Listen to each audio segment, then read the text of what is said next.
One day under siege. Welcome to the wall. Hey everyone, tonight we're climbing inside the walls, literally.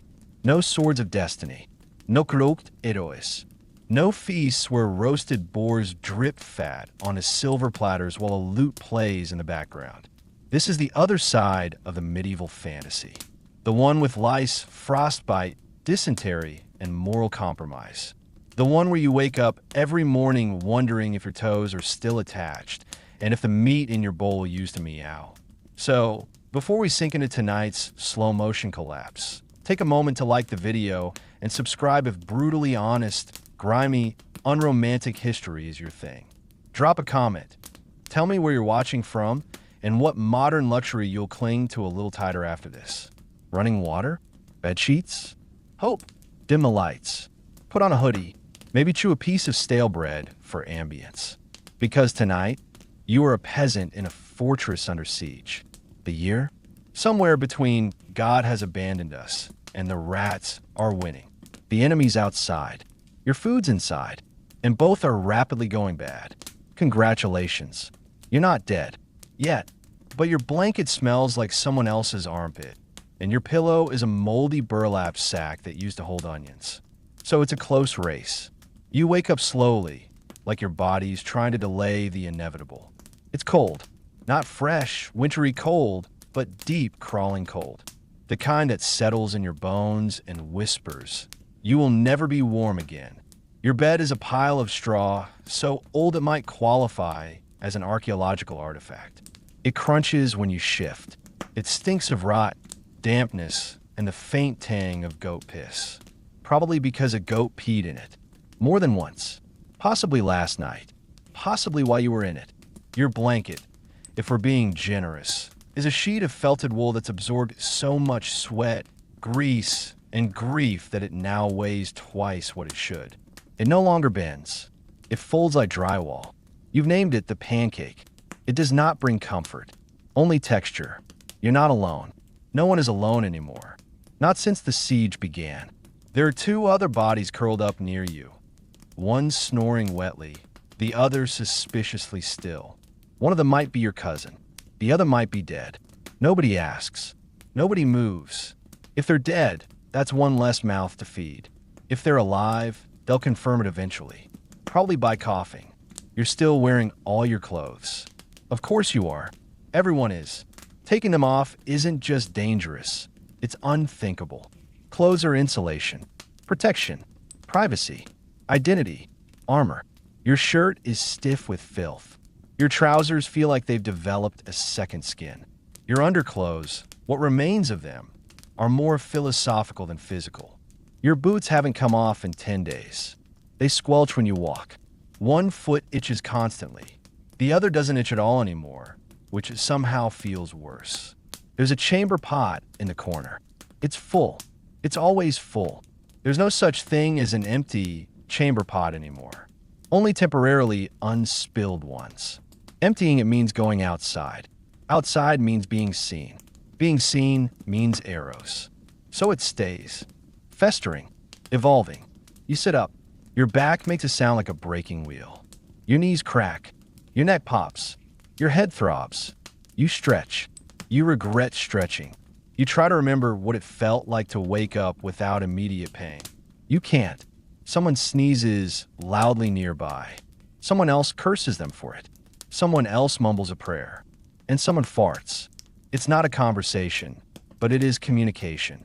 You shuffle to the corridor, past the infirmary, formerly a chapel, now a hospital of horrors.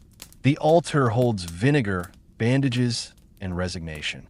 The pews are filled with coughing men and moaning women. You don't look too closely at the feet sticking out from behind the curtain. You've learned not to. The mess area greets you with its usual bouquet. Smoke, mold, vetvool, the faint hope that something warm might be in the pot. The stew is brown. It's always brown, chunky with mystery. Today, it's rumored to contain pigeon feet, boot water, a greenish sludge that once identified as cabbage. You ladle it into your bowl. You chew. You hope. The bread is harder than the floor. Someone uses a dagger to shave pieces off like wood. One guy just eats the dagger. It's safer. Rumor, they caught a rat in the grain bin. It's missing now. Either someone cooked it or it ran. You honestly hope it ran. You're starting to root for the rats. The bell rings. Not a bell. A pan on a string. 3 clangs. To the walls. You rise. Your body protests. Everything hurts. Your weapon is a stick with a rusty spike. You once had a sword. You traded it for firewood. You haven't regretted it yet. You climb the stone steps. Wind punches you in the face. The wall is slick. You see them. The enemy. Tents in the woods. Campfires. Warmth. Laughter. The bastards. Your job? Throw rocks. You throw rocks. They throw arrows. The guy next to you doesn't duck. You don't check. No time. Someone sets a ladder. You jab at hands, at faces, at hope itself. The noise is unbearable. Then silence. They retreat. You survive. Again. Back inside. You eat. You collapse. You curl into your crusty blanket. The goat farts. You don't flinch. Tomorrow, they might break the gate. Tonight, you're still alive. Welcome to the wall. The wall is calling. Not with words. Not with orders. But with that same grim certainty as gravity. You don't have a choice. You never do. The pancling bell already rang 3 times.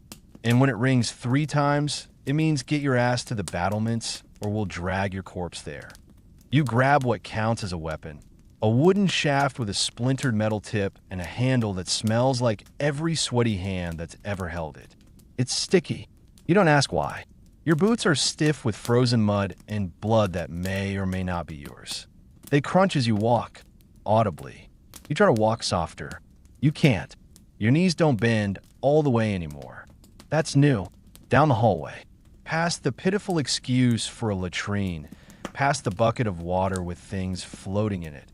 Unidentified, uninvited, unkillable. Past a pile of straw soaked in something reddish-brown that might have been a man yesterday. No one looks at you. You don't look at them. You're all just ghosts in training. The stairway up to the wall is narrow, dark, and carved from stone that was old before your great-grandfather ever considered being born. The steps are uneven, steep, and wet. Everything in this fortress is either damp, sharp, or occupied by vermin. Sometimes all 3. You pass the old mural. What's left of it? It used to show saints driving back heathens. Now the saints are peeling, and the heathens look bored. Someone drew genitals on both with charcoal. History reclaims itself. At the top, the light slams into you. Sunlight, or what counts for it. Pale, thin, and utterly useless. It barely warms the stones, but it does light up the battlefield beyond. You squint. You see them. Not clearly. Just shapes. Movement. Banners that flap, even when there's no wind. Shadows between the trees. Dots of fire. The enemy. They're just out there. Like a stain on the edge of your vision. Like a toothache you can't see, but definitely feel. And you feel them. The way a hunted animal feels eyes in the dark. You take your place along the parapet. It's not a strong point. The wall here is old. Cracked. Stones missing. Patched with rotting wood and hope. Someone painted a smiley face on a mortar 2 days ago. Under it, the words, God left. You set your spear down. You pick up a rock. You cradle it like a child. It's not much, but it's what you've got. You name it Greg. You try not to get attached. To your right, a boy, barely 16. Face pale, eyes wide, arms too thin to hold a shield steady.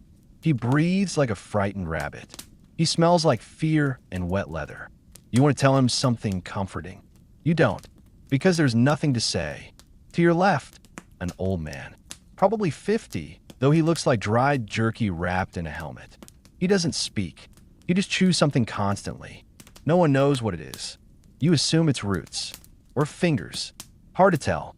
Behind you, the commander. A walking contradiction.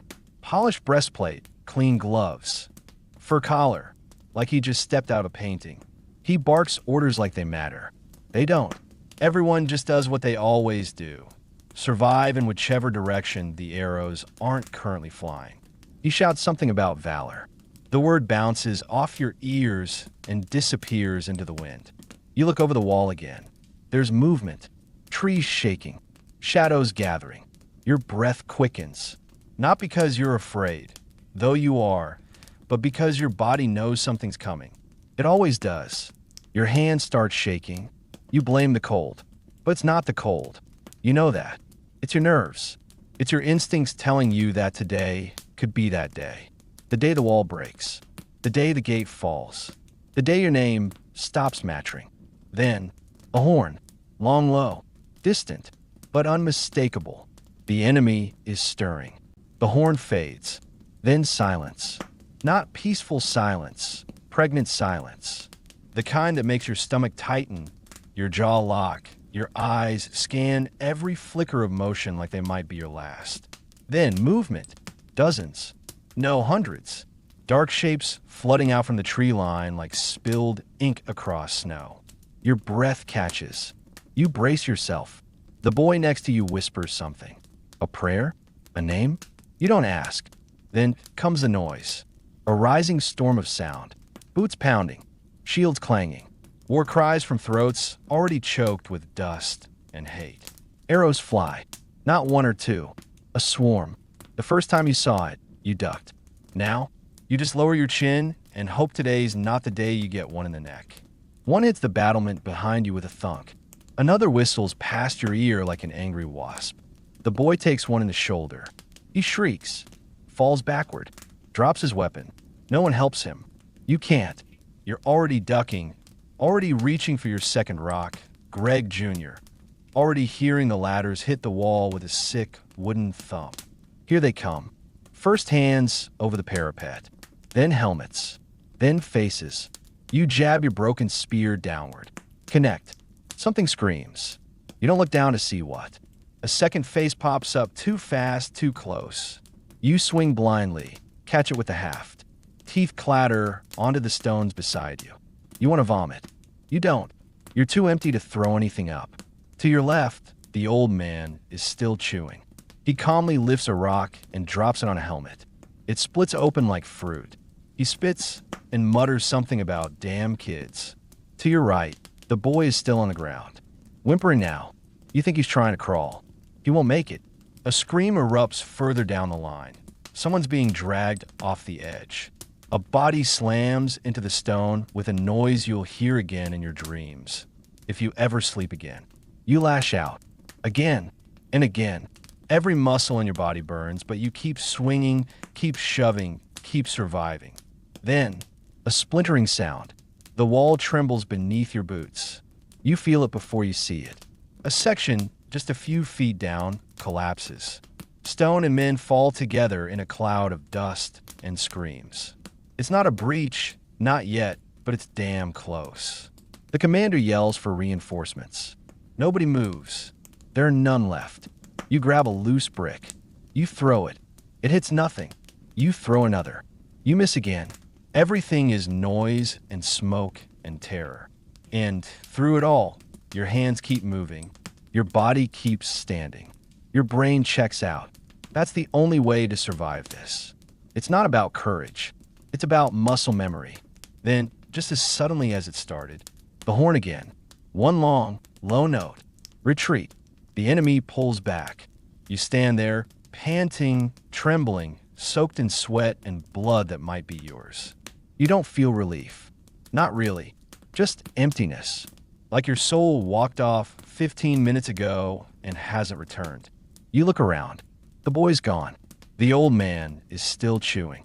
You sit, because if you don't sit, you'll fall. You descend the stairs like a ghost. Every step is a negotiation with gravity.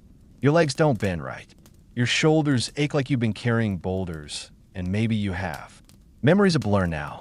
Time during a siege stretches like old cheese, stringy, sour, and smelling worse by the day. The corridor inside the wall is darker than you remember. Or maybe your eyes are just tired of seeing.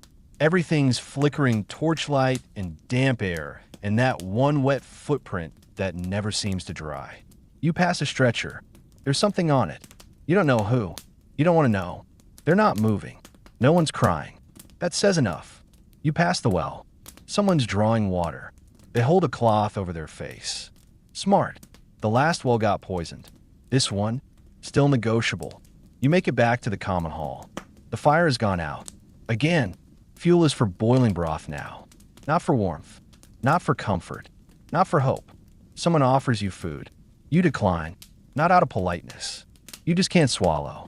Instead, you sit on a crate that's leaking something you refuse to identify. You peel off one glove. Your fingers are white, pale, numb, but they still move. You count that as a win. Across from you, two soldiers play dice with bones. They don't talk. They just roll. One of them has blood caked in his beard. The other is missing half an ear. Neither of them seems to care. You hear someone screaming in the infirmary. It goes on too long, then stops. You close your eyes. Just for a second. Someone wakes you. It's dark now. Darker than it was. Your body aches in new, creative ways. Your mouth tastes like metal and sadness. There's talk of another attack at dawn. Someone else tried to desert. They caught him. He won't try again. You head toward the latrine trench. You have to go. You don't want to. You consider holding it. You can't. The plank over the trench is slick. You steady yourself with one hand against the wall. You hear distant coughing, closer gagging. A rat skitters underfoot. You flinch. The rat doesn't. You finish. You don't feel better, just lighter, like you've left another piece of yourself behind. Back inside, the commander is giving a speech. Something about courage. Something about glory. Something about honor. You tune him out. You stare at the fire. It's not a fire, just glowing coals, like little dying stars. Someone hands you a cup. It's wine, real wine. You sip. It burns. It's perfect. You close your eyes, just for a second. Again, you dream of open fields, of bread that doesn't fight back, of a bed that doesn't scratch, of silence that isn't dangerous. You wake up coughing. Someone's shaking you. Time to get up. The wall's calling again. Morning doesn't come. It leaks in gray, sour, hesitant, as if even the sun isn't sure it wants to witness what's about to happen. You wake not because you slept, but because the sound's changed. Less coughing, more footsteps, boots, running, fast. You sit up. Your back protests. Your skin itches. Your heart beats before your brain does. Something's wrong. The common room is half empty. No one's eating. The stew pot is cold. Even the rats are gone. You hear it now, shouting. Not angry. Not commanding. Panicked. You grab your boots. They're still wet. Still heavy. You shove your feet in any way. No time for laces. You push open the door. The air hits you like a slap. Sharp, metallic, warm. Warm? No, not warmth. Smoke. You run. Up the stairs. 2 at a time. 3. Your breath catches. Your knees wobble. But you keep going. You have to. You burst onto the battlements. And the world is ending. The sky is black. Not with clouds, but with smoke thick, greasy, choking. Below you, chaos. The field beyond the wall, once a forest of spears and siege engines, is now a storm of fire and movement. The enemy is coming. Not creeping. Not advancing. Charging. Hundreds of them. Thousands, maybe, pouring through a gap in the southern wall like ants from a cracked hive. Screaming. Clanging. Glinting in the firelight like teeth. The wall is breached. Not a metaphor. A real hole. A real gap. Big enough to ride 3 horses through side by side. Your stomach drops. Someone screams beside you. You turn and see the commander. He's pale. Screaming orders. Pointing. No one's listening. There's too much noise. You scan the parapet. People are running. Some toward the breach, some away from it. Some just standing, unable to move, like their minds gave out first. You're frozen. Not with fear, with choice. Fight, flee, pray, scream. You do none of them.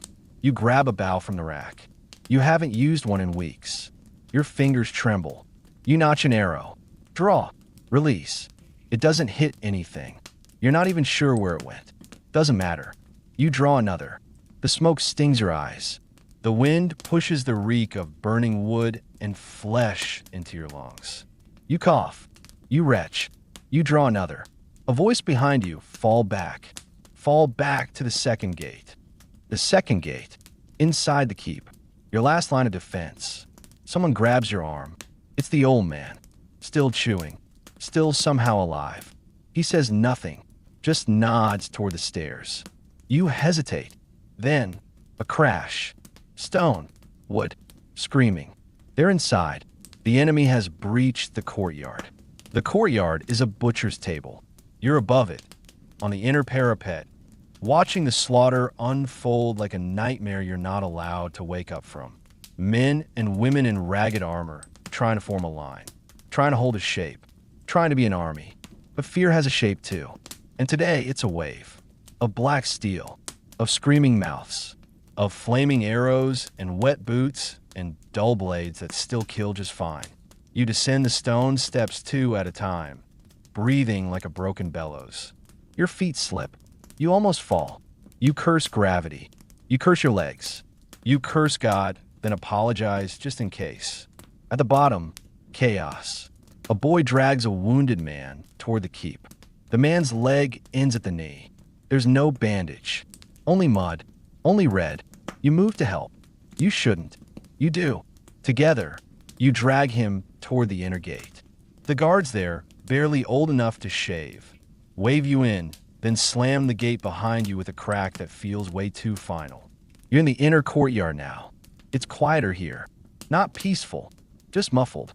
Like the calm in a man's eyes 2 seconds before he realizes he's already been stabbed. People are running back and forth, shouting, loading crossbows, throwing oil, praying, sobbing, bracing doors with barrels, pulling children into basements. No one's in charge.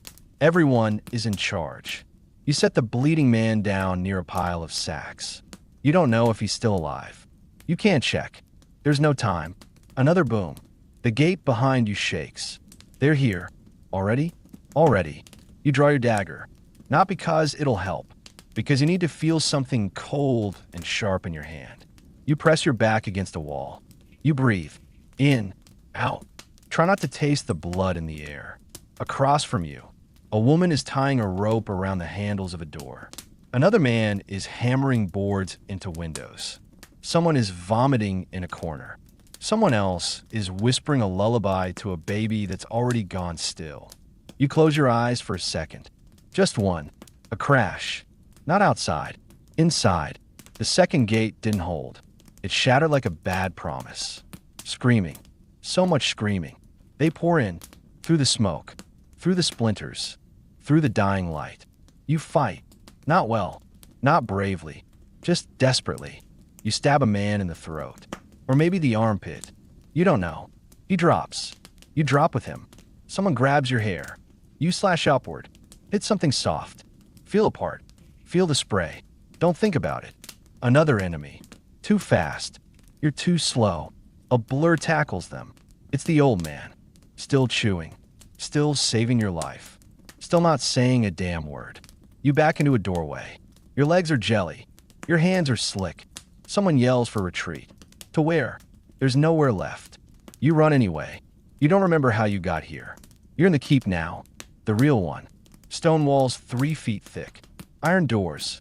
No windows. One entrance. No exits. A few dozen of you made it.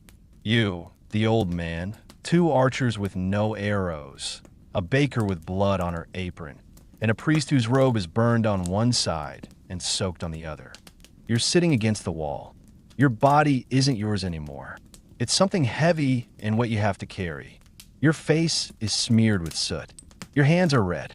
You don't know from what. No one speaks, not because of discipline, but because what is there to say? The commander is gone. Maybe dead. Maybe fled. No one knows. No one's asking. Someone lights a torch. It flickers. It throws shadows across the stone. Someone else starts whispering prayers. You don't join in. You just listen. Not for God. For footsteps. Because the enemy is inside the fortress now. And the only thing between them and you is time. A girl, maybe 12, sits nearby. She's sharpening a knife the size of her hand. She doesn't cry. She doesn't blink. She's seen everything. and she's still here. You envy her. The old man finally speaks. Just one word. Soon. That's it. Not hopeful. Not fearful.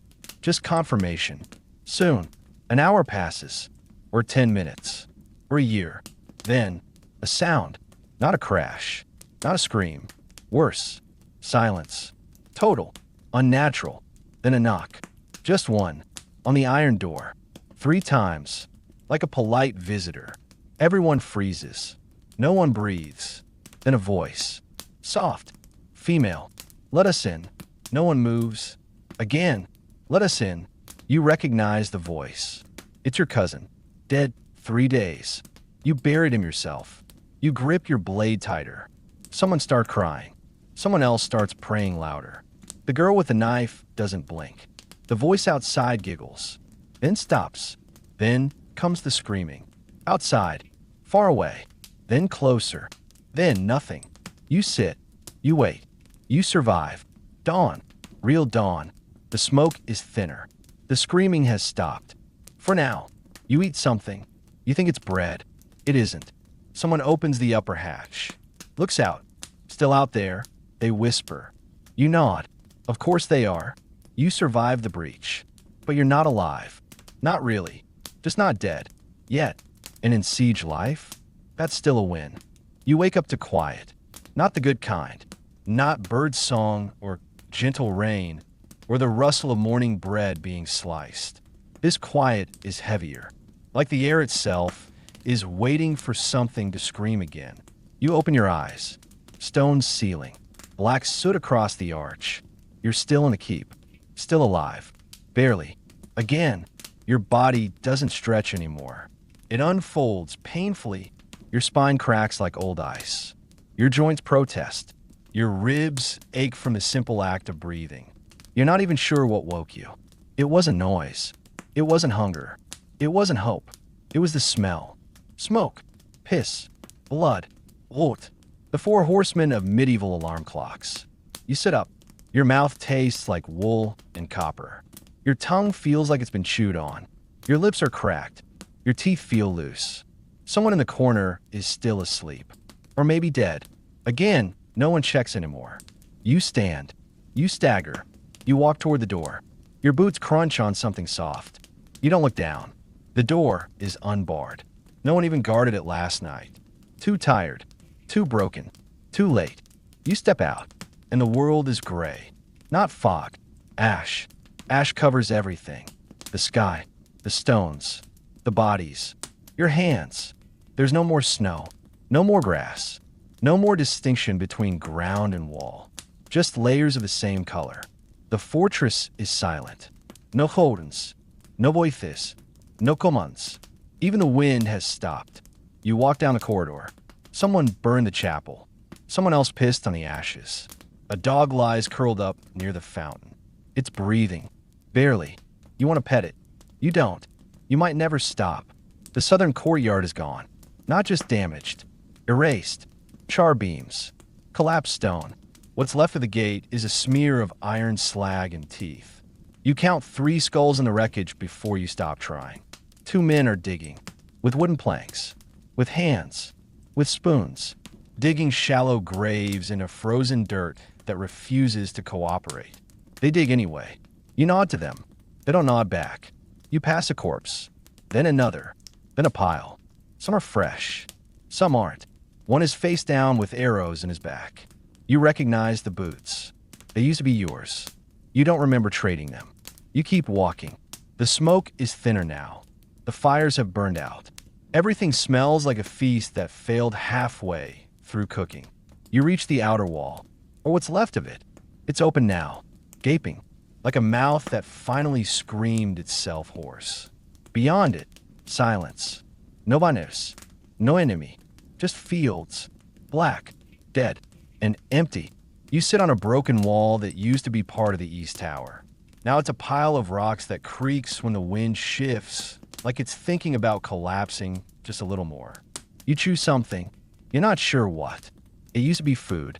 Now it's texture. Tastes like rope. You eat it anyway, because chewing means not crying. Across the yard, what's left of your garrison is gathered in a circle.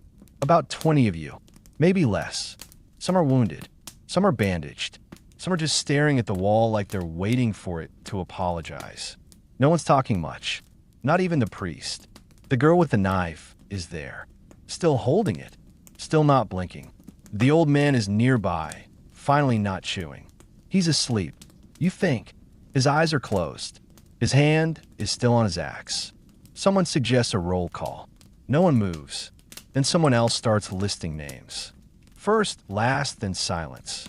Most get no answer. Some get a murmur. One gets laughter.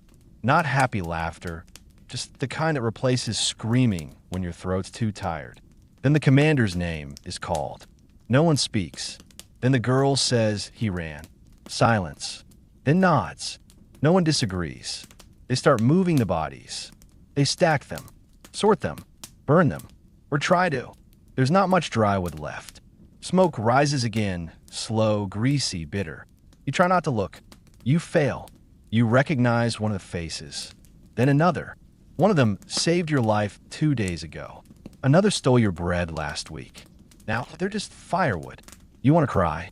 You really do. But your eyes are dry, like the rest of the world. Someone says they'll come back.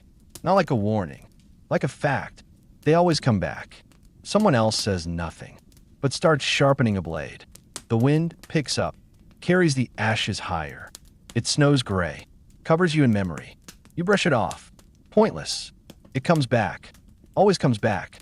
Evening doesn't fall. It sinks. Like the rest of the world. The fires burn low. The survivors burn lower. You sit around what's left of the mess table. Not to eat, just to exist in the same place as others. As proof you still count. Someone plays a flute. Badly. One note. Off key. Over and over. No one tells him to stop. The girl is asleep now. Knife still in hand. The old man is still breathing. Barely. You think. Someone passes a flask. You drink. It's awful. You drink again. Talk turns to leaving. Someone says there's another keep 2 days west. Someone else says it's already gone. Someone suggests the woods. Someone else says wolves are better than men. No one laughs. Because it's true. You don't speak. You just stare at the sky. You forgot how big it was. That night, you dream. Not of freedom. Not of rescue. Not of revenge. You dream of bread. Warm. Soft. Shared. You wake up crying. First time. Dawn comes. Real this time. Pale. Cold. Honest. The gates are open. What's left of them? Some people are walking. West. East. Anywhere. Some stay. Some bury the rest. Some don't say goodbye. Neither do you. You stand at the threshold and realize something. The siege is over. But you're still inside it. It lives in your ribs. In your jaw. In the way your hands won't unclench. And no matter where you go, you're bringing it with you. You leave at dawn. No holdens. No farewell. No banners flapping in the wind. Just a few dozen survivors with packs of rot and threadbare hope, walking through an open gate like it's the mouth of hell. And they're too tired to care. The sky is clear. It shouldn't be. It should be storming, thundering, howling. Instead, it's just blue. Flat. Uninterested. You hate it for that. The road is less a road and more suggestion. A muddy scar through dead fields. It curves when it feels like it. Splits when you least expect it. Disappears into the woods like it's trying to escape too. Your boots sink with every step. Your legs scream after the first mile. But no one stops. No one complains. Because if you stop now, you might never move again. There's no conversation. Just footsteps. Coughs. The occasional grunt when someone trips over a root. The old man walks in front. Still alive. Still chewing. The girl with the knife is behind you. Still holding it. Still quiet. A baker walks with a limp. A boy with no shoes shivers with every breeze. You pass a tree that's black from the roots up. It smells like the siege. You keep walking. You see a house. Or what used to be one. The roof has collapsed. The door is missing. A doll lies face down in the mud. You don't go in. You don't need to. You've seen the ending already. Midday comes. You don't eat. You just rest against a stump. Your spine is angry. Your feet are wet. Your ribs feel bruised from the inside. You drink from a stream. You hope it's clean. You hope. Someone asks, "Where are we going?" No one answers. You all know the answer. You're not going to anywhere. You're going away. That's enough. Later, you pass a cart. It's tipped over. The wheels are gone. There's a hand sticking out from under the canvas. It's pointing north. Someone mutters, "That's a bad sign." Someone else says, "No, that's the right way." You keep going north, because left is the woods, right is burned fields, and back is the siege. Night falls fast. The sky goes purple. The air sharpens. The cold finds the cracks in your clothes and your spirit. You make camp in a ditch. No fire. No stories. Just shared silence and damp blankets that smell like ghosts. You close your eyes. Try not to dream of stone walls and iron doors. Try to imagine open land. Try to imagine warmth. You fail, but at least you sleep. You wake to breathing. Not yours. Not the group's. Something else. Slow. Heavy. Wrong. You sit up too fast. Your back cracks, your knees shriek. You grip the nearest rock like it might matter. You listen. The night is still. The trees don't move. The fog hovers just off the ground like it's thinking. Then it exhales again. A shape in the distance. For legs. Thick shoulders. Eyes that catch the moonlight like coins. A wolf? No. Too big. Too quiet. Too watching. The old man is already up, axe in hand. The girl doesn't even blink. She just raises the knife. The thing watches, then vanishes into the dark like it was never there. No one sleeps the rest of the night. At sunrise, you move faster. Nobody act fast, just fear. The forest looms closer. You don't want to go in, but the road insists. So you follow. By midday, the trees swallow you whole. Light comes in threads. The path is roots and mud and sharp angles. Every sound is a threat. A bird call feels like a warning. A squirrel makes you flinch. Then, a shape ahead. You all freeze. Weapons out. Hearts braced. It's a man. Alone. Unarmed. Older than the war. He's standing beside a broken cart, staring at a tree. Just staring. You call out. He doesn't turn. You step closer. His eyes are open. Too wide. He's been dead for hours. Maybe days. Still standing. Still staring. Rope around his waist. Tied to the cart. You back away. Someone retches. The girl just stares. Then, under her breath, she says, "He waited too long." No one argues. You pass two more bodies by dusk. One hanged. One curled in a blanket with a note pinned to his chest that just says, "Tired." No one takes his food. Out of respect. Or fear. Or both. The group is smaller now. Someone wandered off before sunrise. Someone else hasn't spoken since yesterday. The baker's limp is worse. The road wins. You follow it. Not because you believe it leads anywhere, but because walking feels better than standing still. Standing still feels like surrender. You make camp on a ridge, overlooking the valley. Nothing down there. Just smoke. Always smoke. You eat half a crust.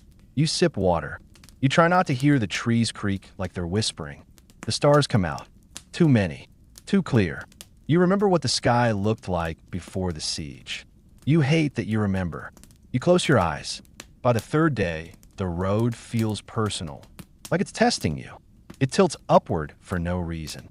Then drops into a ravine filled with mud and bones. Every step is louder now. Your knees pop. Your boots squish. Your thoughts repeat like a broken bell. Keep going. Keep going. Keep going. The old man stops chewing. That's how you know it's serious. You see it's sunset. A village. Or what's left. Wooden fences burn black. Houses caved in. No animals. No beds. A well in the center with a bucket still hanging, tilted like a noose waiting for a neck. You approach like it's a trap. Because it is. Not a physical one. A memory trap. You've been here before. Not this village, but one like it. 100 times. In dreams. In dread. Someone says, "It's empty." They sound hopeful. You know better. Empty places aren't safe. They're just patient. You enter the largest house. One wall's missing. The roof is half collapsed. Inside, silence. Then a creak. A man in the corner. Thin, gray, eyes too big. He holds a knife, but not like he plans to use it. More like he's hoping you will. No one moves. No one speaks. Then the girl walks up. She kneels beside him. He flinches. She offers him her bread. Real bread. From her own pack. He stares. Then sobs. So does the baker. So do you. That night, you stay. You light a fire. A real one. You boil water. You cook something that smells like food. No one talks. Not because they're afraid, but because silence finally feels earned. The wind outside is cold, but not cruel. The stars are still watching, but you don't mind. You made it. Somehow. Not to safety, not to freedom, but to after. And that's enough. For now, the fighting is over. The road behind you has vanished in a fog. The fortress is ash. The blood has dried, and now it's quiet. Not the silence of danger. The silence of after. The kind that settles in your bones like cold. You wake to birdsong. It's wrong. Too bright. Too alive. Your eyes open slowly. Wooden beams above. A roof that doesn't leak. A fire that hasn't gone out. Bread. Actual bread. And something sweet in the air. Apples? Maybe. You should be happy. You're not. You feel hollow. Like something fell out of you back on the road. And you're still waiting for it to catch up. Outside, the sun is warm. Too warm. It touches your skin and you flinch. A woman is hanging clothes on a line. They flutter. You blink. You keep blinking. Your body remembers what wind is. But your mind calls it a threat. You step outside anyway. The village is alive. Somehow, people move slowly. Carefully. Like they don't trust the air. You don't blame them. You walk past a well. Someone drew flowers on the stones. You look at them like they're written in another language. A child runs past you. Laughs. You freeze. Your hand goes to your belt. There's no knife there. There's no need. You're still not sure you believe that. The old man sits near the edge of the field, sharpening his stick. He nods at you. The girl is feeding chickens. She looks taller, stronger, or maybe just still here. A baker hands you a bowl of stew. You take it. It smells like mercy. You eat slowly. You taste none of it. You spend the day mending fences.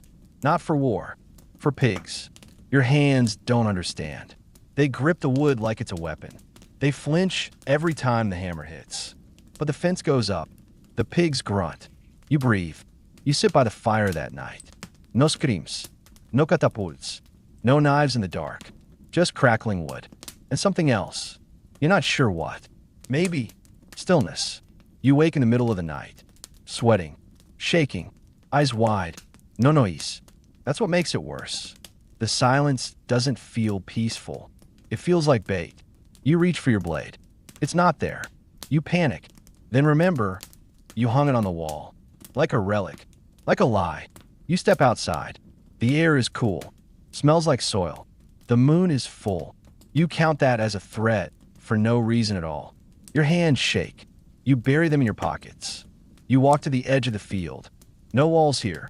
No torches. Just trees. Shadows. And that feeling, like something still watches. The girl joins you. Says nothing. Just stands there. Then, I still sleep with the knife. You nod. She nods. Then leaves. You envy her clarity. You go back inside. Sit by the fire. Stare into it. Long enough to forget time. Long enough to remember too much. Faces. Names. Screams. A body falling past you. A tooth in your hand. Your hand in someone else's blood. Bread with mold on it. Eyes that didn't blink. Eyes that still do in your head. You breathe. Once. Twice. It helps. Not much. Morning. You chop wood. Too much of it. You don't stop until your arms go numb. Then you fix a roof. Then you dig a ditch. Then you wash laundry that isn't yours. The baker watches. You say, if I stop, I remember. He nods. He hands you more to wash. You're grateful. That evening, someone starts singing. You want to scream.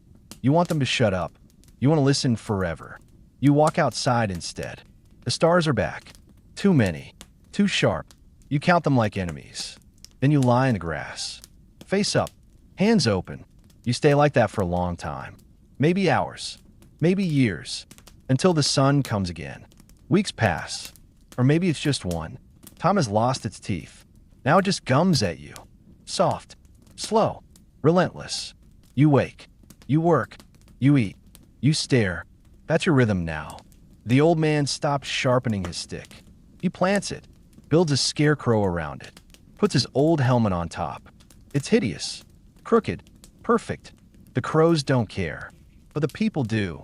They laugh, gently, like they're afraid the sound might break something. It doesn't. You smile, barely, but it counts. One morning, the girl comes to you. She says, "I'm leaving." You ask where. She shrugs. "Somewhere not here." You nod.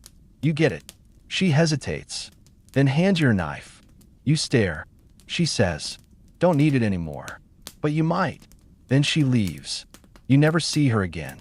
But sometimes, at night, you dream she's okay. You let yourself believe it. You start carving. Wood, stone, doesn't matter. You don't make anything beautiful. You make shapes, symbols. One looks like a flame, another like a closed eye. You don't know what they mean, but they feel honest. So you keep carving. There's a festival one night. Small, clumsy, local, candles, bread, a fiddle missing a string. You don't dance, but you stay. Someone hands you wine. You sip. You feel it burn. You don't flinch. You're still here. Not healed, not whole, but here, and that's enough. Later, you walk to the edge of the village, to where the trees start. You stare into them. They stare back. You reach for the knife.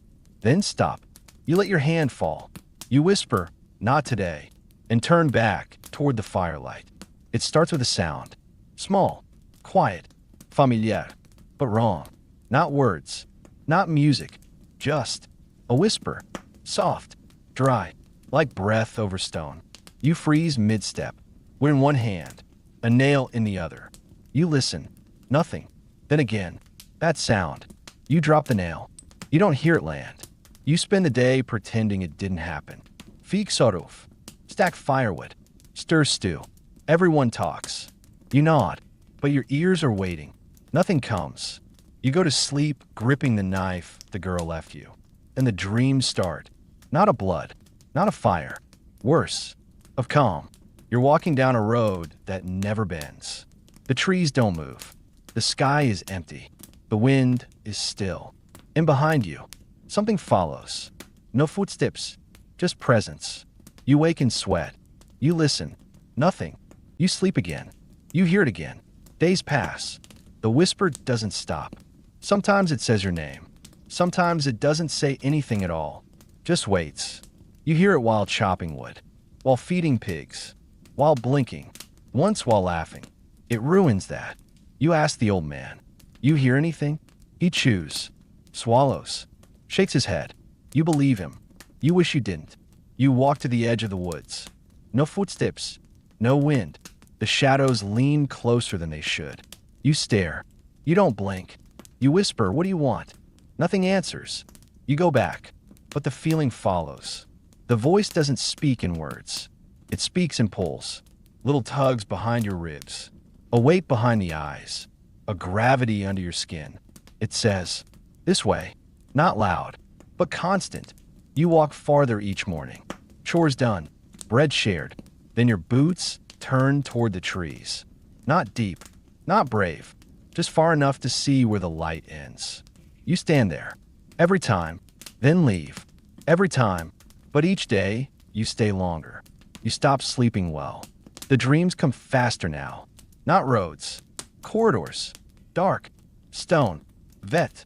With doors that don't open and something behind each one. You wake with your mouth open. But no sound. The voice is patient. It waits. You try to talk to the baker. He listens. Nods. Then says, "I still hear my wife. She's been dead 3 years." He shrugs. Maybe that's just what remembering sounds like. You want to believe him, but you don't. The girl is gone. The old man's stick has sprouted green. The scarecrow has a scarf now. The village is healing. You're not. One evening, you walk farther. Past the trees. Past the ridge. into nothing, and the whisper stops. For the first time in weeks, silence. You feel lighter. Then it comes back, not as a sound, as a shape, a figure, too far to see, too still to be wind. You blink. It's gone. You don't tell anyone. But the next day, you go again. The villagers notice. They say you look tired, thinner, paler. You tell them it's just the cold. It's not. You pack food one night. Water, blanket, knife. You write nothing. Say nothing. No one stops you. Maybe they've heard something too. Maybe they're just used to losing people. You step into the trees before the sun is up. And the moment your foot touches the forest floor, the voice is loud. Not with sound, with certainty. Like the world just exhaled after holding its breath. The woods are thick, but you know the way. Somehow, you follow curves that weren't on the map. You step over stones that feel familiar. You pass a tree that you've seen in dreams. You stop once. Near a stream, there's a reflection. Yours. But it's not you. Older, calmer, sadder. You blink. It's gone. By nightfall, you find ruins. Old stones. Overgrown. Still warm somehow. The voice says nothing. But your feet step forward. Without asking. Inside a hall. Collapsed. Blackened. And at the far end, a door. Not locked. Not hidden. Just closed. You touch it. And for the first time in months, you cry. Not from pain. Not from fear. Just the relief of arriving. Even if you don't know where. Even if you don't know why. You open the door and step through. It's not a room. It's not even a hall. It's a descent. A narrowing. A hush. A breath held forever. You step forward. The door closes behind you. Not loudly. Not cruelly. Just done. You don't try to open it. Because you know it won't. The walls drip. Not water. Not blood. Something in between. It smells like rot and old parchment. Like forgotten prayers and mold. Your boots squelch. The tunnel bends. There's no light. But you see. Somehow. Not with your eyes. With a part of you that never stopped dreaming of cellars and stairs. Your breath fogs. But there's no cold. Your heart beats. But it feels borrowed. Each step echoes. Not back at you. Forward. As if something ahead is walking too. One step behind. The walls are carved. You run your fingers along them. Grooves. Symbols. Scratches. One looks like a mouth. Another like an eye. One is just your name. You didn't write it. But it's in your handwriting. You reach a chamber. Circular. Silent. Wrong. In the center. A chair. Wood. Rotting. Familiar. You sit. Not because you want to. Because you have to. Your body knows something your mind doesn't. The moment you sit, you hear it. A voice. Not loud. Not angry. Not cruel. But yours. And not yours. It says one word. Over. And over. Remember. You try to. You really do. But your head hurts. Not like pain. Like pressure. Like something behind your eyes trying to come forward. You grip the chair. You try to breathe. The voice says it again. Remember. And then you do. Not one memory. All of them. Like a dam giving way. You're back in the mud.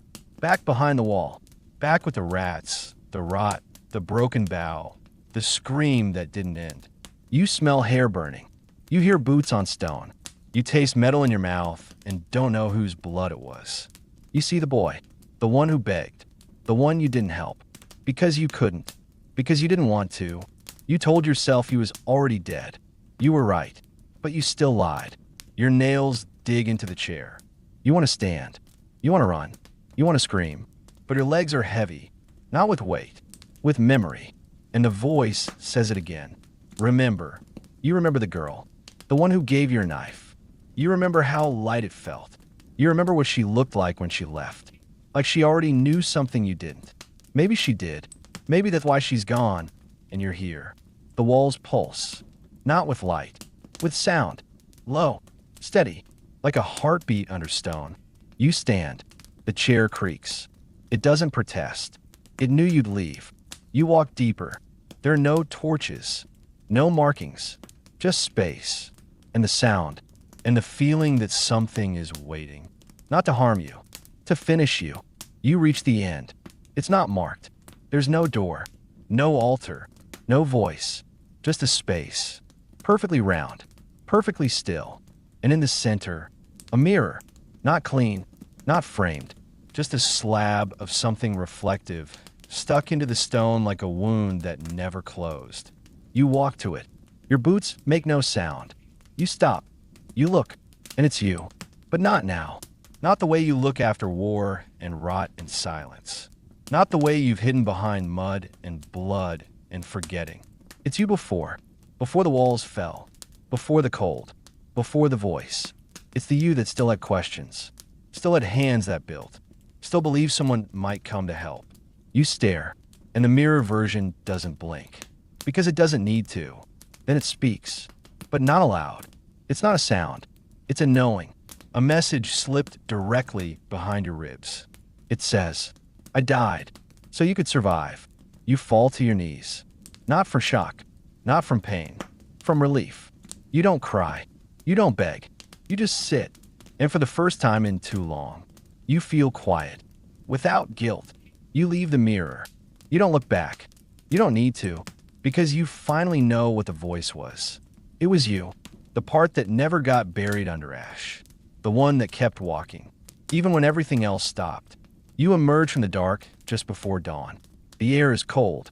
The village is still.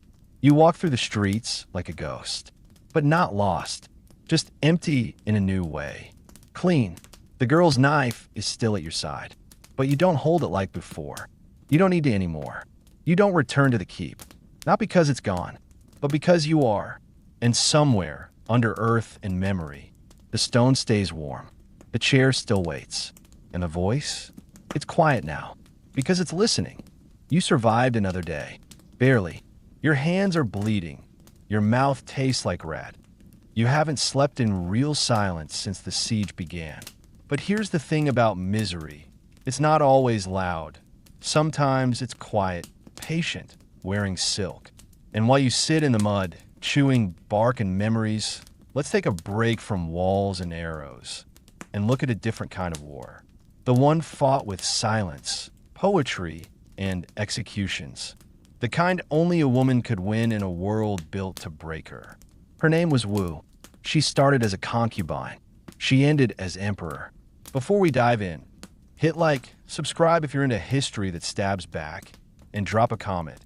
What's your misery level today on a scale from siege breakfast to empress in exile? Now sit back, take a breath, and let me tell you a story. Empress Wu, the woman who became China. The morning she entered the palace, no one remembered her name. Not yet. She was just another girl in silk, 13 years old, soft-voiced and quiet-eyed. One of dozens chosen to ornament the forbidden city of the Tang. A gift for the emperor's harem. A footnote in a 1,000-year scroll. But even then, Wu Zhao watched everything. She didn't weep like the others. She didn't faint from the heat or plead with the guards. She kept her back straight, her eyes lowered, and memorized every hallway, every face, every whisper behind paper screens. The court was a performance, and she was learning the script. They dressed her in embroidered robes too long for her legs and powdered her face with crushed pearls. Her hair, slicked back with camellia oil, was braided into the shape of a crane's wing, a hairstyle for concubines ranked too low to be dangerous. That was fine. It was always better to be underestimated. The emperor, Taizong, son of heaven, conqueror of the West, barely glanced at her that first week. Why would he? He had 100 women and 1,000 enemies. His court was a nest of poets and predators. The walls bled with poetry and poison. But Wu Zhao didn't need his attention. Not yet. She made herself useful, memorizing palace records, feeding answers to the older concubines who could barely read. When eunuchs dropped scrolls, she picked them up. When scholars quoted Confucius, she corrected their tones. Eventually, someone noticed. Not a minister, not a general. A servant that a girl named Mei, who shared Wu Zhao's sleeping mat, whispered one night, "You're not here to be a concubine." Wu Zhao looked at her. "Calm. Certain. I'm here to learn the empire." She read late at night. Scrolls on astronomy, medicine law, She copied legal codes by candlelight, wrote poetry in the margins of war manuals. She memorized the names of every minister's wife and every general's mistress. She listened to guards talk about border rebellions, listened to priests chant sutras to empty halls, listened to old maids curse the empress behind their fans. She didn't gossip. She archived. She didn't interrupt. She remembered, and she waited. When Taizong finally summoned her, he asked her a single question. "What is your name?" She didn't smile. She didn't bow too deeply. She looked him in the eyes and said, "Zhao." The light. The dawn. He laughed. She did not. That night, he did not send her away. She remained at his side for months. Not his favorite, but the one he listened to after drinking wine thick with cinnamon. The one who asked questions no other concubine dared. He taught her calligraphy. She corrected his strokes. He taught her chess. She beat him by the 7th game. He tried to quote Sun Tzu. She recited the passage in full. And when he began to cough blood into his hand, she brought him ginger tea with a twist of jujube and silence. She never asked to stay the night. She always knew when to leave. He told her once, "You were born for something sharper than silk." She said nothing, but in her mind, she added it to the list of prophecies she intended to fulfill. He died in winter, and according to law, she should have vanished. Concubines of a dead emperor were sent to Buddhist temples, buried in silence, hidden from history, shaved heads, inked prayers, forgotten. She was taken to the Ganya temple. She shaved her head. She burned incense. She chanted the sutras. And she waited. Again, because the new emperor, Taizong's son, had once looked at her differently. Because the past is only a prison if you accept the lock. She had entered the palace as a girl in silk. Now, she stood behind temple walls in a nun's robe, head shaved, eyes clear, hands folded in the shape of submission. But submission is a shape that can be shed. Wu Zhao wasn't praying for peace. She was preparing for return. She learned the names of abbots and their debts. She traced which temples were funded by which branches of the court. She watched who visited, which wives wept, which ministers burned incense without kneeling. And soon, the empire would open its gates, not for a concubine, but for a shadow. The girl in silk was gone. What remained was something far more dangerous. A memory sharpened into ambition. A whisper turned into a blade. The gates of the Ganyat temple swung open one spring morning. The monks didn't notice, but the wind did. Wu Zhao returned not with fanfare, but with precision. She had been gone 3 years. 3 years of ink, prayer, and watching from the sidelines. A woman buried alive in a temple, forgotten by the court, by history, by fate. But memory is not so easily erased. Not when it sharpens like a blade behind the eyes. The new emperor, Gaozong, son of Taizong, ruler by blood but not by certainty, remembered her. Remembered the sharpness behind her stillness. The girl who poured tea with the confidence of a general and studied scrolls like battle plans. He summoned her to court. Eyebrows were raised, not because she returned, but because she smiled. Officially, she was just another concubine again. Unofficially, she was a storm in silk. The Empress Wang hated her on sight. The favored consort, Xiao, saw the threat immediately. The court gossiped in whispers, but not near her. The older eunuchs remembered her name and refused to meet her eyes. Wu Zhao didn't need love. She needed doubt. She made herself small, pious, soft-spoken. She visited shrines. She poured wine for her rivals. She complimented their robes, praised their children, and while they smiled, she built a fortress of secrets. She bore the emperor a son, then a daughter, then another. She wept publicly, loudly, for her lost child, a girl found cold in the cradle. Suspicion fell on Empress Wang. The emperor hesitated. Wu Zhao did not. A witness appeared, a maid with shaking hands, a eunuch with a story. Details emerged, whispered like a curse. The empress killed the child. Wang protested. Consort Xiao screamed. Both were accused of witchcraft, of jealousy, of treason. They were stripped of rank, beaten, shorn, sent to the temple. Wu Zhao became empress, the first in Tang history to rise from concubine to queen. It should have ended there. It didn't. Now the silk gloves came off. Wu Zhao governed, first through Gaozong, whose migraines grew worse, whose body weakened. Then more directly, she began attending council meetings, reading petitions, issuing decrees. She learned which ministers hated each other, which generals were loyal, and which scribes could be bought. She rewrote the inheritance codes, strengthened the examination system, reduced the power of aristocratic clans. And when someone objected, they disappeared. Gaozong declined quickly. He grew dim, frightened. He asked her to take charge. She did. She wrote edicts in his name, spoke from behind a screen at official functions. Then eventually, without the screen, the ministers protested. She replaced them. One son rebelled. He was exiled. Another disappointed her. He vanished. The third bowed. He lived. Now she ruled as Empress Dowager. Not a title of softness, but of control. The boy emperor spoke only when she allowed it. They called her the second emperor, but they were wrong. There was no first. There was only her. She moved the capital to Luoyang, rebuilt palaces, dug canals, taxed grain to fund libraries. She summoned scholars, ordered new histories written, encouraged Buddhist sutras praising female rule. She called herself the Holy Mother, the Divine Matron. Behind her back, some muttered, dragon in woman's flesh. She created a network of secret informants, women, eunuchs, lower scribes. They watched, they listened, they wrote names. She used poetry as propaganda, religion as law, law as blade. She passed reforms, raised the poor, promoted talent over lineage. But she also executed dozens, ordered deaths by fire, by slow strangulation, by exile. Her lovers were chosen like weapons. Young, loyal, silent. They waited outside her chambers in robes scented with sandalwood. Some were scholars. Some were dancers. Some were spies sent to seduce her, who ended up seduced. She gave them rank, gifts, land, then discarded them when they bored her. She once said, "Men in power forget women exist.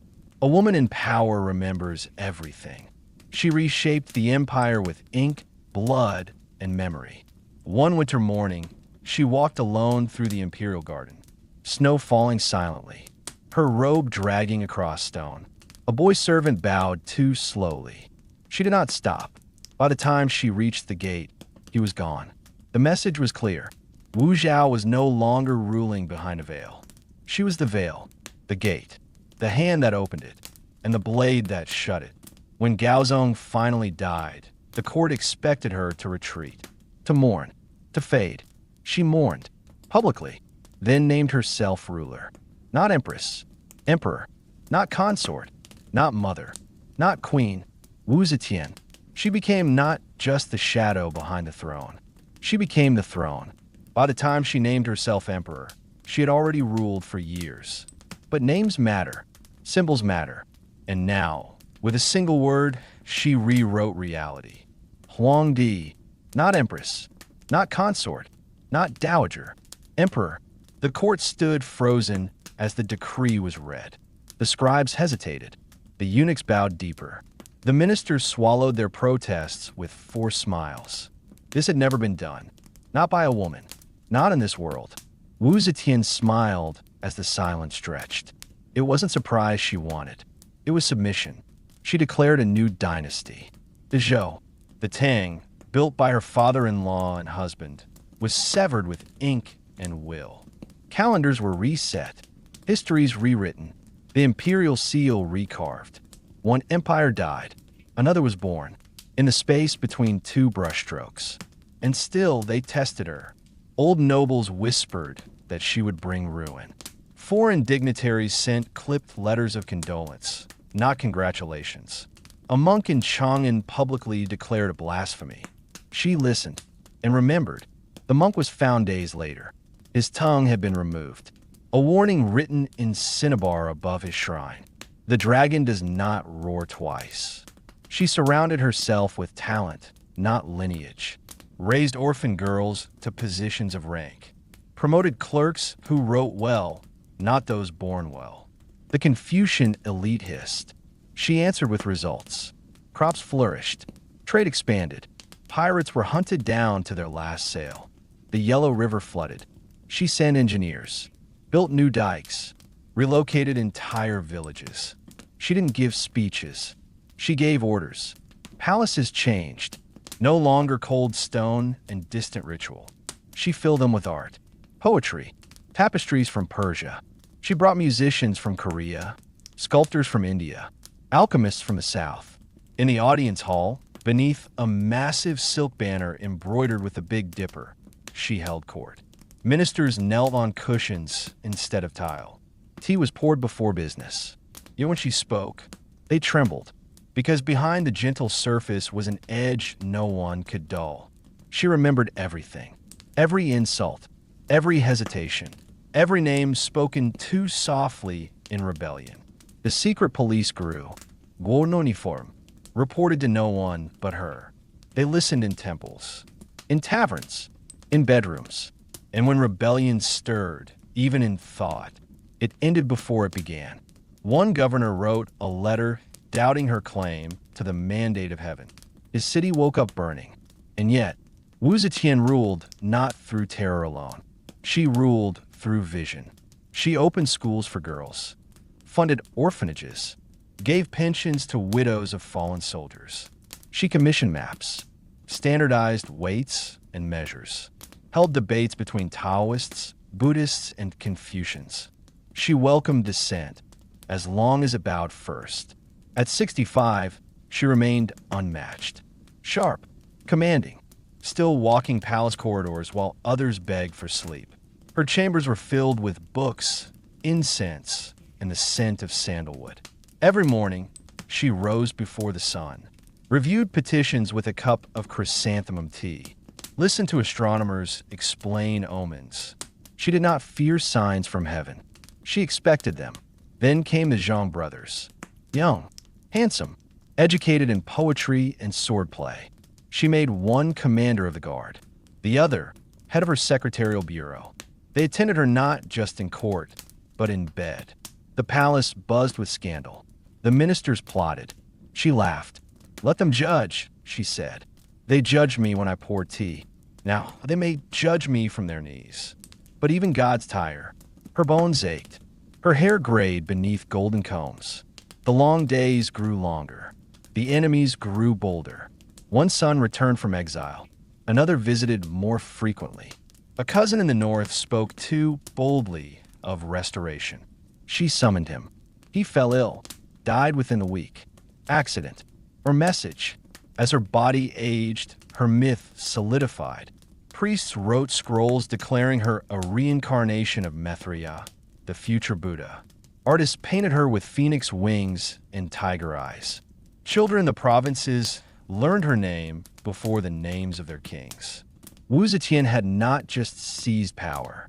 She had rewritten the script of who could hold it. And still, at the end of each day, she walked the southern garden. One evening, a servant asked if she feared dying. She paused by the peony trees. "Only if it means I must watch a man undo all I have made." And she kept walking. Her robe left no trace, but her reign carved deep. She had ruled for decades, outlasted rivals, sons, husbands, and myths. But time is not a minister. It does not kneel. It does not flatter. It takes. Her body began to falter before her mind. The sharpness remained. The fire dimmed. She could still quote the Book of Changes, still recite poems backward in 3 languages. But her hand shook when holding a brush, and the steps to the throne room grew steeper. Her court whispered that she was still a dragon, only slower now, coiled rather than soaring. She heard them. She remembered them. But her responses came less often, her wrath delayed. In the palace, shadows lengthened. Whispers returned. About succession. About the Zhang brothers. About the empress grown too fond of youth and too distant from heaven. The Zhang brothers had made enemies. They laughed too loud in court, dressed too fine, walked like princes. They wrote poems in her honor and recited them over tea. Their enemies watched, waited. Ministers seethed. Eunuchs plotted. Even some generals, once loyal, began to shift their weight from one foot to the other. One winter morning, as frost coated the palace stones, soldiers surrounded their quarters. No warning, no trial. Wu Zetian awoke to silence. The brothers were dead before breakfast. Their heads rolled into the courtyard like kicked fruit. Blood pooled near the koi pond. Servants looked away. She said nothing. Her silence was grief, or strategy, or both. For the first time in years, the court felt colder than the weather. Her sons circled like hawks. Zhongzong, her exiled heir, returned, ruled beside her in name, but with his wife pulling strings. Others eyed the throne from afar. Nephews, cousins, courtiers with forgotten bloodlines suddenly discovered ancestry worth mentioning. She watched from her chamber, now guarded by men she had not chosen.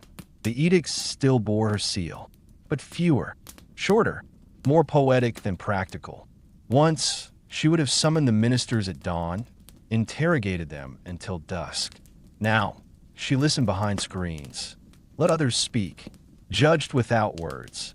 The empress who once broke dynasties now signed grain orders with trembling hands. The court began to revert. The jade screen was rebuilt. Women were veiled. Confucianism crept back like ivy over stone. Old ministers returned from exile, bowed, smiled, whispered. The very men who once feared her now discussed how to restore the natural order. Wu Zetian watched from behind curtains. She did not speak. The mirror she once used to shame liars gathered dust. The throne's red cushions faded under unfamiliar weight. In the evenings, she walked less. In the mornings, she prayed more. One spring, her illness worsened. Fevers, delirium. She mistook servants for poets. Called for her father, dead 30 years. And then, one day she did not rise. A eunuch entered her chamber and found her staring at the ceiling, silent. Her lips moved, but no sound came. The seal of state lay beside her, unused. The air smelled of sandalwood. And endings. Her son took the throne before she was cold. The Tang dynasty was restored. Her edicts were reviewed. Some burned. Others revised to erase her name. Portraits vanished. Coins were melted. Histories were rewritten. Temples quietly removed her offerings. Scholars praised her as a regent, not a ruler. Statues of her were buried or renamed. They tried to undo her, but the empire still bore her fingerprints. The tax code, the education system, the maps, the roads, the spies, all hers, all still in use. She was buried with imperial honors, but the stone over her tomb was left blank. No inscription, no title, no name, perhaps a final insult, or perhaps a challenge. Write your own history, if you dare, and some did. Poets, priests, dissidents, rebels. They invoked her name like a blade. A woman who ruled, not from behind, but from above. In the centuries that followed, her name returned. Sometimes as a villain, sometimes as a saint, but always as a question. Can power ever belong to a woman? And if it does, can she keep it? Wu Zetian never answered. She never needed to.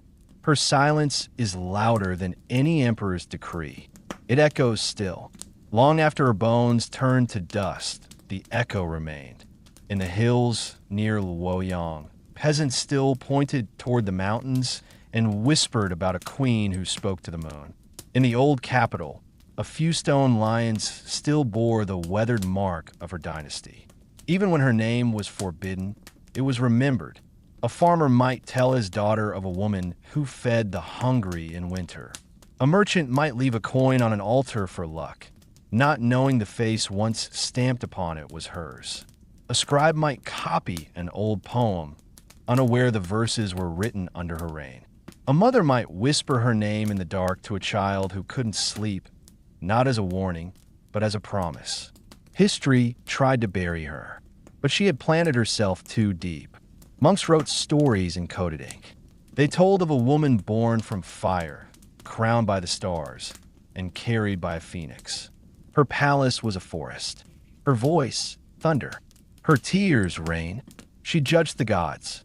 She corrected fate. Of course, they never said her name, but everyone knew.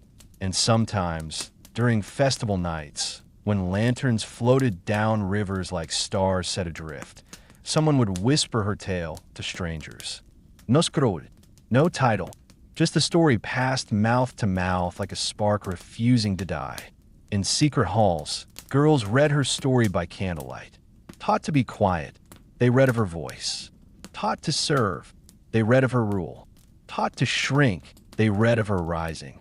Some wept, others smiled. A few dared to dream. One daughter carved her name beside Wu's on a hidden beam in a scholar's school. Another refused to marry the governor's son and quoted the empress before slamming the door. In one village, a girl took her name as a prayer. In another, a widow quoted her before refusing to leave her land. Even in silence, Wu Zetian taught. Even erased, she remained a curriculum for rebellion. Centuries passed. Dynasties rose, fell, and forgot. But her fingerprints remained on stone and scroll. A law here, a phrase there, a policy written in a style no man used, but every minister feared. One emperor kept her portrait hidden behind a screen. He claimed he did not honor her, and yet he never moved it. One general swore he saw her in a dream before a battle. She handed him a sword and said, "Use it wisely." He won. He never spoke of it again. Another scholar dreamed she stood in a garden of mirrors, holding a lantern made of fireflies. She said nothing, but when he awoke, he rewrote his thesis. In the modern era, her tomb was unearthed. Scholars came with tools and theories. They found the blank stele. No name, no legacy carved in stone. But above it, in the cliffs nearby, someone had etched a line centuries earlier. She ruled. They lied. We remember. They don't teach that in school. But some things are learned anyway. Tourists take pictures of her tomb. Unaware, they stand on centuries of silence. Some leave flowers. Others leave notes. One girl left a ribbon and a message. For the first one who said no and meant it. Today, poets write her name in protest. Artists paint her in colors once forbidden. Historians debate her legacy, torn between admiration and fear. And in quiet rooms, someone always asks, "How'd she do it?" The answer never satisfies, because the truth is sharp and heavy. She did it because no one else would. She kept power because no one else could. She didn't just change China.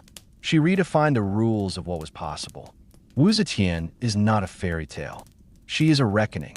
A woman who was told no by heaven, earth, and every man in between. And who answered, "Watch me."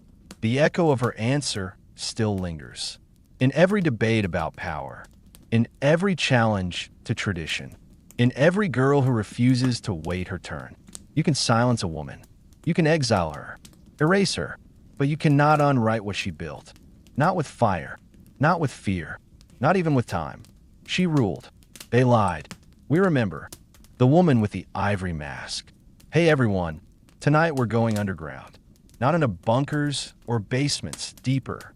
Into earth. Into silence. Into a place where no one has spoken in 2,000 years, but someone is still listening. So before we slip below the sand, take a second to like the video, subscribe if you're in a history that feels half dream, half ghost story, and tell me in the comments, where are you watching from and what time is it? Midnight? Morning? Eyes closed already? Because tonight's story begins in the heat and ends with a whisper. We just left China. Empress Wu Zetian is buried now, again, beneath stone, scandal, and centuries of forgetting. But history is full of echoes, and some of them are shaped like women. This time, we're in the desert. Not Egypt, not quite. Further south, older, stranger. This is ancient Nubia, where black rock cuts the sky and the Nile narrows to a vein. Or maybe it's the Sahel, in a lost city whose name faded with the last rain. There is no map, only a team of archaeologists, a ruin mound, and something hard beneath the dust. They dig for weeks, sift through clay beads, cracked pottery, bone splinters. Normal things, beautiful in their own way. But then, a wall, polished stone, intact. It shouldn't be here. They clear more earth. A chamber, sealed. The air inside is ancient, dry as ash, thick as memory. There's no writing on the walls, no murals, no glyphs, just carvings of spirals, eyes, masks, and at the center, a stone slab. On it, a body, female, small framed, curled slightly on her side. Lay not like a queen, but like someone waiting for something. She's surrounded by ivory combs, bracelets, rings. And on her face, a mask carved from a single piece of ivory. Smooth, delicate, cracked in two places, but intact. It isn't stylized. It looks human. The forehead is broad. The lips are full. The nose is proud. It's not a death mask. It's a portrait. Someone carved her face while she was still alive, and then put it on her after she died. There's a stillness in the tomb. One archaeologist later said it felt like stepping into a cathedral, not because of religion, but because of presence, like something was still watching, still waiting. No one speaks for a long time. They just stare at the bones, at the mask, at the fact that nothing here should exist, and yet it does. Someone once buried her like a secret, but secrets don't stay buried forever. The chamber is dark, lit only by the archaeologist's lamps and the slow, golden breath of desert sunlight seeping in through the doorway they carved. Dust clings to everything: tools, boots, lungs, fingers, eyelashes. That it moves like memory, fine, relentless. Someone coughs. Another snaps a photo. But mostly, there's silence, the kind of silence you don't want to break, because the air feels like it's listening. No one touches the mask at first. They measure, they photograph, they whisper, and the mask just lies there, still, patient, expectant. It's carved from ivory, but not elephant tusk. This is hippopotamus ivory, rarer, harder to shape, sacred in several ancient Nile cultures. The hippo was chaos, the feminine divine, life and death in one massive, snarling-bodied over its ivory in death. A bold statement that be buried with it over your face. That was more than wealth. It was ritual. It was identity. A declaration that death was not the end, but the threshold to power. The mask isn't white. Not anymore. It's aged the color of candle smoke, with thin cracks, spiderwebbing across the forehead, and cheeks point one side is darker, possibly burned, possibly stained with something older than blood. A mark of fire? A rite gone wrong? Or something that happened much later? Another century's tragedy bleeding into this one? The surface is smooth. Too smooth, like something that's been touched too many times in dreams. And yet, when the lead researcher runs a gloved hand over the contours, her breath catches. There's a groove in the left cheekbone, not a flaw, not a scar. The real skull has the same mark. They finally lift the mask, very slowly, very carefully, gloved hands. Quiet breath. And beneath it, a skull, delicate, cracked slightly at the temple. The teeth are worn, but intact. The jaw is small. Not a child, not a woman. Likely in her 30s, maybe older. It's hard to say. Time has been both cruel and kind. But something else is strange. The mask fits her exactly. Not just generally, not symbolically. This was made for her. The contours match, the nose, the cheeks, even the slight asymmetry of her brow. Someone knew her face, loved her face, or feared it enough to preserve it. They weren't trying to immortalize beauty. They were trying to remember a force. This wasn't vanity. This was power, frozen in ivory. Her body is wrapped in linen, not plain cloth, woven with fine threads and stitched with crushed shell and ochre. Red spirals, white stars, lines and loops of meaning. patterns from a culture that left few written words, but a language in textiles, beads, bone. They speak, even when tongues fall silent, even when kingdoms do. Around her neck, a necklace of ivory beads and obsidian shards, sharp, deliberate, some of them carved with eyes. Watching, always watching. She is surrounded by objects. Bone pins, a thin blade, a chunk of resin, small pots sealed with pitch, a length of hair bound with gold wire, a folded scrap of bark with ink still staining it.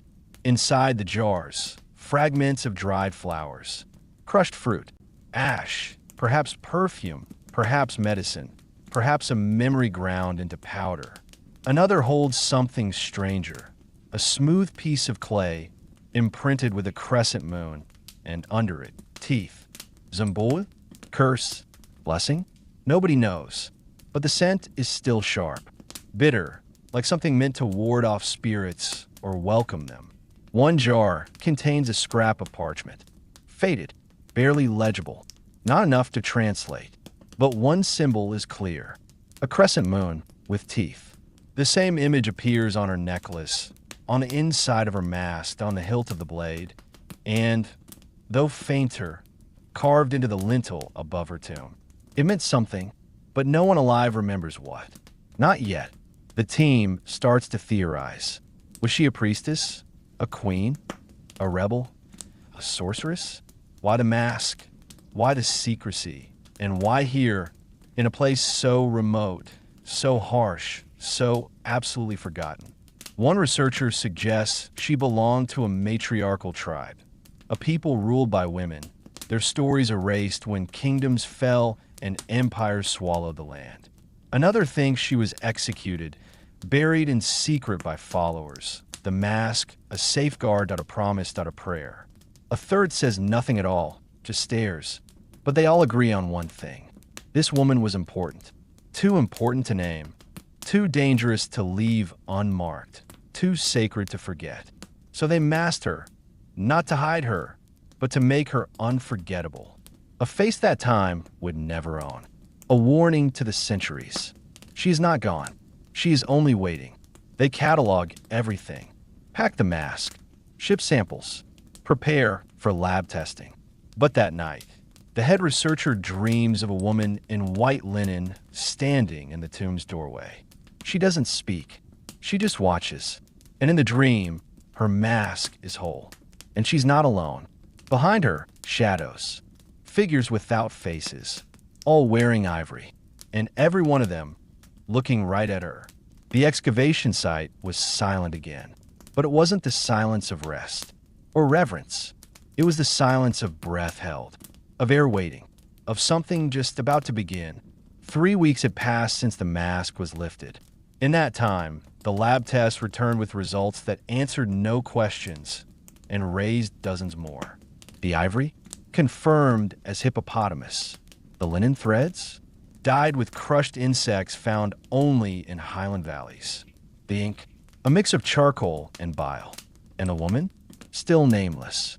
Still powerful. Still watching them all from behind her silent eyes. The head researcher, Dr. Layla Moraine, hadn't slept properly in days. She kept dreaming of the same woman, always standing at the edge of torchlight, never moving, never speaking. Only the eyes were clear, not frightened, not angry, not even sad, just waiting. Layla had studied tombs her entire career. Dozens of sites, hundreds of remains. She was not prone to superstition. She believed in carbon dating, not curses. But this was different. There was a presence here, something that clung to the tomb like humidity. Not evil, not holy, just vast, like a god that forgot its own name. And with each passing day, the sense grew stronger. Not just presence, intention, like they were not uncovering the tomb. They were being invited in. And something was watching who entered, who touched, who stayed too long. In the third week, they unsealed a chamber beneath the burial slab. It was shallow, cramped, silent. The air was dense and warm, and it hadn't moved for centuries. Inside, a second skeleton. This one laid face down, arms behind its back, spine twisted in a way that no living body could manage without violence. A burial not of honor, but of punishment. The bones were smaller. Male, likely young. A broken anklet still clung to one leg. The skull had been crushed from above. Deliberately. Layla's team was divided. Some said it was a servant. Some said a traitor. Some said a warning. But no one could explain why a single word, carved deep into the chamber wall, was written in 3 languages. Thief, Sumerian, Nubian, and something else. Older, angular, untranslated. There were other marks around the edges of the room. Faint, like fingerprints left in wet clay. Circles, spirals, teeth. One symbol repeated, a vertical eye. Watching, always watching. They kept digging. The tomb was revealing itself in layers. Not like a grave, but like a message. Not a body hidden, but a story told backward. In a narrow crevice behind the altar stone, they found a bundle wrapped in tarred cloth. The outer layer was animal skin, stitched shut with sinew. The scent was awful. Inside, a lock of hair tied in bronze wire. A cracked mirror. 3 bronze coins with holes punched through. A child's sandal. A finger bone burned and blackened. And a stone tablet, etched with symbols so old, even their oldest books had no reference. But one image was unmistakable. A woman, masked in ivory, arms raised, with fire pouring from her hands. Beneath her feet, snakes, birds, the moon. Above her head, a word repeated in spirals. Layla recognized it. It was the same word burned faintly into the underside of the mask. She had assumed it was a name. Now she wondered if it was a warning. A second tablet was found days later. This one buried beneath charcoal ash, as if the chamber had once been burned. It bore no images, just a single sentence in carved lines, repeating in a loop. I remember you. Each night, the dreams grew stronger. The woman no longer stood still. She moved. She stepped closer. She raised her hand. And in the last dream before Layla fled the site entirely, she finally spoke. A single word. A name. Her name. Layla remembered it. But she would not speak it aloud. Some things she decided want to be found. Others want to be left buried. And the difference was knowing which was which. Layla resigned from the project 2 days later. No explanation. No interviews. No statements. She donated her research notes to the museum anonymously. The rest of the team carried on without her. But strange things started happening. Gear vanished overnight. The camera's last photos showed blurred figures, standing just beyond the range of light. One worker refused to return after claiming he'd seen someone breathing behind the altar wall. The curator who handled the mask began reporting nosebleeds and nightmares. And in the storage facility where the artifacts were housed, every motion sensor activated at the same time every night at 3:11 a.m., always in the same corner, where there was nothing except the crate, the one with the mask. It was open once, only once. The technician said he just wanted to photograph the interior. But when he opened it, the lights failed. And in the dark, for a full minute, he claimed he heard breathing. Not gasping, not panicked, just slow, patient, close. He quit the next day. No one else has opened it since. They stopped cataloging by week 5. Not because there was nothing left to find, but because everything they found refused to behave like an artifact. Stone tablets with text that reformed under different lighting. Wood carvings that flaked only when touched with bare skin, that a copper bowl that vibrated at random, until they noticed it always did so exactly when someone said her name aloud. No one says her name anymore. Layla had written it only once, in the margin of her notebook, between scrawled field diagrams that a week after she vanished, the page was missing, ripped clean from the binding. That same notebook was later found at the foot of her bed, in her locked apartment, even though she'd never taken it home. The lead archaeologist, now a man named Malik Sai, tried to resume order. He installed more lighting, brought in a priest from the local village to bless the site. laughed when the first few symbols reappeared in the dust after the blessing was complete. By the third time, he wasn't laughing anymore. One of the interns quit after finding her own name written on the chamber wall. No one else saw it, but she packed her bag that night and left the dig sobbing. Her name was gone the next morning, but something else remained. A thumbprint, pressed in the stone. Not hers. The sound changed too. Before, the tomb had been silent. Absolute, now it made noise. Not loud, just present, like whispers in a dry throat, like footsteps in ash, like breath. Some called it echoes. Some said it was just the rock expanding from temperature changes. But some started hearing something else. Laughter, only faint, but never friendly. And it got louder near the basin. The museum refused to return the mask. They said it was being prepared for transport to a private exhibit overseas. But no one would say where. A curator who handled the crate was hospitalized with sudden blindness in one eye. Another suffered a seizure. One assistant claimed to have seen the ivory grow warmer under her touch, then cold, almost burning. But the strangest part? All the security footage from that wing was erased. Only that wing. Only that day. And in the logs, the crate was still listed as unopened. Except someone had moved it. Slightly. The dust told them so. Back at the site, a storm rolled in. Sand whipped against the dig tents like claws. The sky burned ochre. The sun vanished at noon. And underground, they found the chamber beneath the chamber. It wasn't on any map. There was no access tunnel. It revealed itself. A sinkhole opened near the altar. A spiral of stone stairs descended into the earth. Uneven, old, slick with age. At the bottom, fire marks. Soot, charcoal, bone. The walls were covered in glyphs too warped to read. But a single phrase was repeated in black pigment, burned into the rock itself. She remembers. There were no offerings in O treasure and O throne. Just a burned circle, and at the center, a stone basin. Empty, except for one thing. A mask fragment. Not ivory. Bone. Human. They didn't touch it. Not at first. They measured, photographed, documented from every angle. But by the time Malik returned with a proper containment team, the fragment was gone. In its place, a single black feather. From no bird anyone could identify. The photos? Blurred. Every single one. Even the film negatives were fogged. As if the camera had blinked. As if something had looked back.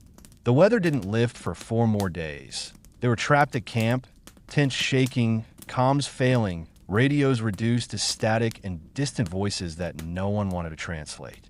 When the skies cleared, they found symbols etched into the sand around the site. Circles. Teeth. The vertical eye. 12 in total. No footsteps. No tool marks. Just the wind-carved precision of a sculptor with infinite time. In the capital, the museum experienced its third blackout. But this time, it wasn't just the lights. The database crashed. Files vanished. Staff emails corrupted. The only backups were on external drives, 2 of which were found melted. Not burned. Melted, like wax. A single file survived. Audio only. A 10-second loop. Faint at first. Then clearer. Breathing. And at the very end, a voice. Not shouting. Not whispering. Just speaking. One word. Layla's name. They never closed the site. They should have. But Malik said science demanded answers. The museum demanded returns. And deep down, everyone still hoped that maybe, just maybe, Layla would walk out of the sand one day, tired, sunburned, but whole. She didn't. But something did. It started with the birds. Not dying. Vanishing. Flocks that used to skim the dunes at dawn no longer appeared. One morning, they found an entire field of feathers outside camp. No bodies, no prints. Just a scatter of plumage like a discarded costume. The field team joked about it, and they found the dogs wouldn't go near the southern trench. One broke its leash and ran until it collapsed from exhaustion. The other sat at the edge of the basin and whined until its mouth bled. Malik stopped sleeping. Not because of stress. Not because of fear. He just couldn't. Every time he closed his eyes, He dreamed of a hallway, long black, endless, and the sound of something wet dragging across stone. When he finally did sleep, it wasn't restful. He awoke gasping, with sand in his mouth. He hadn't left his cot, but there were footprints. Inside his tent, in the capital, the mask was placed into cold storage. Sealed, guarded, ignored, until the temperature inside the vault rose by 6 degrees. The fire alarm triggered, but when staff arrived, no smoke, no fire, just condensation on the glass case. And on the inside of the glass, a handprint, not pressed, smeared, as if something had slid down slowly. From the inside, the curator left the next day, left the country, told no one. Her email auto-reply just said, "I was wrong. I'm sorry." Her house was found abandoned. In the bedroom, feathers, and a single word scratched into the wall with a fingernail. Remember, back in the desert, the dig was falling apart. Half the team was gone. The other half refused to go near the spiral stairs. But the stairs were changing, not collapsing, not eroding, changing. More steps, new glyphs, marks that weren't there the day before. One morning, a section of the wall had shifted. There was a new passage, and it led downward. Malik told no one. He entered alone. The footage from his body cam was recovered 3 days later. The signal vanished an hour in, but what they did recover showed a hallway lit by torchlight. Except he had no torch. The walls were moving, slowly, like breathing, and the glyphs weren't carved. They were pulsing. One frame, just before the static hit, shows Malik looking up, eyes wide, mouth open, and behind him, a shadow, tall, wearing something white. The site is still marked as under review, but no one goes near it. The sand has covered the tents, the trucks, the generator, and at night, people in nearby villages hear something moving across the dunes. Slow, soft, dragging something behind it. Sometimes they find tracks, not footprints, just lines, long and curved, like something being pulled or crawling. The museum is now closed to the public for renovation. Its staff all reassigned. The basement locked, but every now and then, in the right light, people say you can still see it. Through the security glass, the mask, smiling and breathing, waiting, not for someone, for the name, the one you almost just said. Don't. So, if you're still here, still breathing, still with the lights on, congratulations. You just made it through another forgotten corner of history. Or maybe history made it through you. Either way, if this tale left you thinking, shivering, or reaching for the lamp, give the video a like. Subscribe for more stories they don't teach you in school. And tell me in the comments, would you open the passage? Or would you leave the mask buried? Until next time, sleep well, but maybe not too deeply.